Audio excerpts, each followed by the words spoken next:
Sunday মানেই ফান্ডে, তাই সাডেনলি প্ল্যান করেই বেরিয়ে পড়লাম বিশ্ব বাংলা গেট রেস্টুরেন্টে।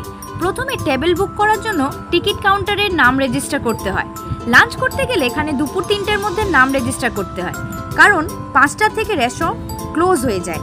শুধুমাত্র কলকাতার ভিউ দেখার জন্য তোমরা অনলাইনে টিকিট বুক করতে পারো। ভিতরে অ্যাম্বিয়েন্সটা ভীষণ সুন্দর, এখানে সেলফি জোনও আছে আলাদা করে, আর এখান থেকে বাইরের ভিউটা ম্যাগনিফিসেন্ট। এবার আসি সেদিন আমরা কি কুইজিন ট্রাই করলাম। প্রথমেই ফ্রেশ লাইম সোডা দিয়ে মুডটা ফ্রেশ করে নিলাম, তার সঙ্গে ট্রাই করলাম ক্রিস্পি চিলি বেবিকর্ন। তারপর মেন কোর্সে নিলাম butter naan, chicken lababdar, mixed fried rice, Tangra style chilli chicken.